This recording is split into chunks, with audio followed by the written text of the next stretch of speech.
Did you know there are around 50,000 characters on the computer? And our keyboards only have around 100 keys.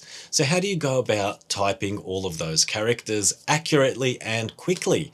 Well, in today's video, I'm going to be sharing some of my tips and tricks that I've learned over the years. G'day, I'm John. I'm an Australian living in Nagoya, Japan. I've been here for about 13 years, but I've been typing Japanese for over 20. So I know a thing or two about the system, and I really want to share a couple of my tips. By the way, there's something really interesting that I want to share at the end of today's video, so make sure you hang around till then. It's something that even a few Japanese people that I've asked don't know about, so maybe it's something you can brag about in the office next time. Also, there's something called Word of the Day at the end of every video that I do, where I teach a Japanese word that's related to the topic that we speak about in the video. All right, let's get right into it. Now, because there are so many words that have the same reading, I'm going to show you how to choose between different options when they pop up. So for the first example, I'm going to use the word Nihon, N-I-H-O-N, which means Japan. So let's go ahead and see what that looks like. N-I-H-O-N. Now, when you press the space bar, which is what brings up the options, you'll see that there's Nihon, which is Japan, and you'll see that there's the other Nihon, which means two cylindrical objects. You can choose the one that you want with the arrow keys, or you can tab through them, and when you find the one that you want, you press the enter key and it goes in and is entered onto your screen. Now, there are things like double consonants that come up. The computer handles this automatically. Let's use the word sokkuri as an example. That means something or someone that looks like something else. So in my case, for example, some people, before I had a beard, they used to say I was sokkuri with Mr. Bean. What do you think, by the way? And according to some people, now that I have this beard, I look like a rugby coach. What do you reckon? Okay, so that small tsu that comes up, that gives you the double consonant, okay, in sokkuri, S-O-K-K-U-R-I. By the way, if you ever want to type these small characters, there is tsu, a, I, u, e, o, and ya, yu, yo. If you ever want to type them just on their own, just type in X or L before typing it. So for example, to do the small a, you would just type LA or XA and it'll bring up a small version of that. Okay, next I'm going to talk about katakana, the script used for foreign words. Things like country names, food names, people's names, and so on.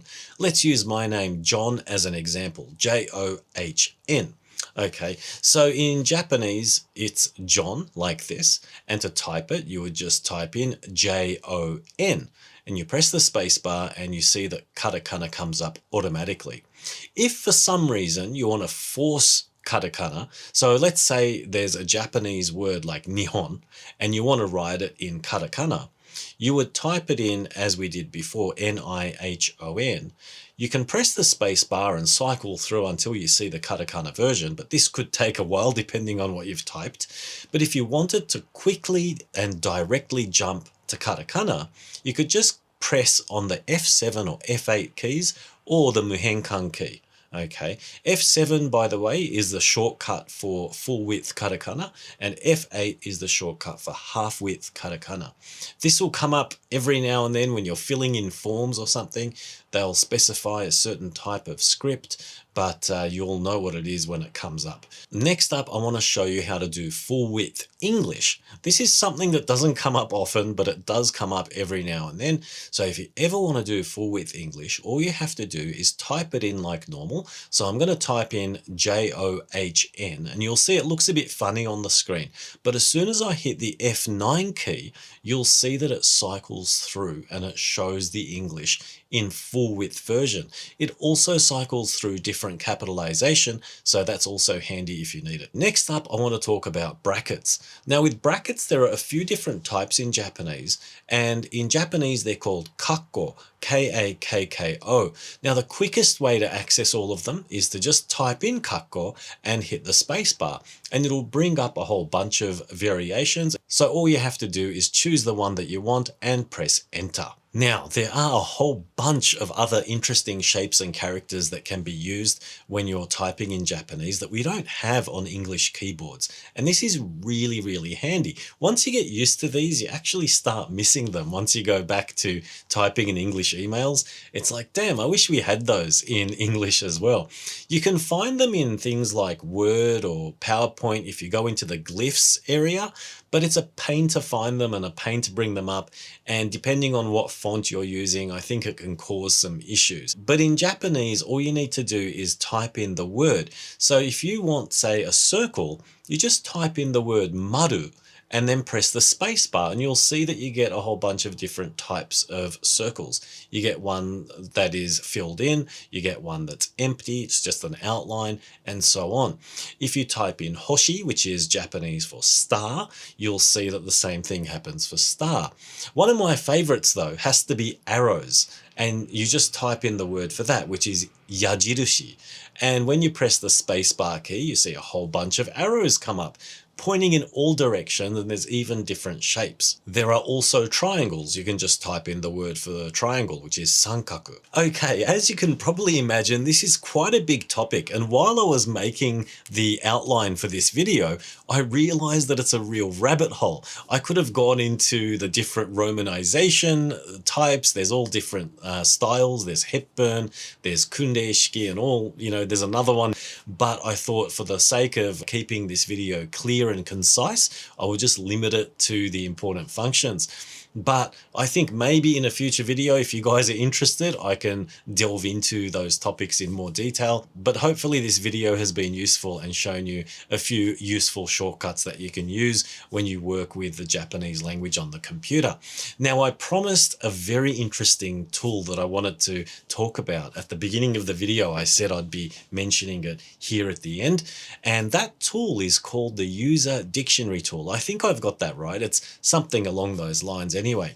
To access it, all you have to do is right click on the IME button on the toolbar, and you'll see an option here. You click on this option and it'll bring up a special dialog box. In this dialog box, you enter the kanji or whatever you want to display, and then the hiragana that you want to enter every time you want to produce that. So this is useful for a few different special situations, and it can really be a huge productivity booster, and you can show off with your friends next time you're in the office. So firstly, as an example, there might be a kanji of a place, okay, that's not commonly known. Now, I found one on the internet. There's a place in Iwate-ken called Toyamori, and the kanji is incredibly difficult and no one can read it, I guarantee you. Unless you're from there, you probably don't know how to read it. So let's try typing it in normally before entering it into this dictionary system, Toyamori.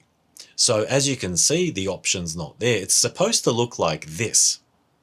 So what we're going to do is add it to our dictionary so that the next time we type in Toyamori, it'll actually come up as an option. This is a really powerful tool that if you know how to use, it's going to boost your productivity incredibly. Imagine working in a department of a company that has a really long name. Bushome is Japanese for department name. Now you could just create a shortcut in this system where you type in Bushome and it brings up your really long department name. Imagine how much time you could save with this thing. Plus, it has the added advantage of making sure that it's accurate every single time you type it. You never have to worry about misspelling or mistyping your department name ever again. Now apply that to people's names, department names, company names, you name it. And you can also enter things like phone numbers, email addresses, and so on. So if I wanted to make sure that I never made a mistake entering my own phone number, I could just create an entry where if I typed in the hiragana for denwa bango, it would display my phone number correctly every single time. You can do this for addresses, email addresses, you name it. Get as creative as you want. Okay, we're at the end of the video, and that means it's time for word of the day. Today's word of the day is related to the process of converting your hiragana to kanji. Now, the process of changing or switching between all those different modes that we looked at before, is called henkan. And that's the word for convert. But I'm going to go one step further and give you a really nice word that you can use quite a bit in this context. The word is henkan misu. Misu just means to miss, as in to do something incorrectly or to make an error. And as we say in English, we misspell words. In Japanese, because there's this extra step of converting the word into kanji, you can misconvert something, right? So that's why they have this word, henkan misu. Sometimes you'll see, like I work with a lot of Japanese documents and things, and occasionally I'll see something that has the same reading as something else, but the kanji for it is completely different, and that changes the meaning altogether. And I have to scratch my head for a second and go, oh, that's a henkan misu. So that's something you can use. If you accidentally make an error and you choose the wrong kanji, you can say something like, oh, I'm so sorry, I did a henkan misu, and I'll be more careful next time, or something along those lines. Anyway, that's all from me for today. Thanks very much again for watching, and if you want to support the channel, please like my video and subscribe, and also share it with your friends if you have anyone in your friend circle who has an interest in Japan or the Japanese language. All right, that's all from me for today. I'll catch you at the next video. Bye for now.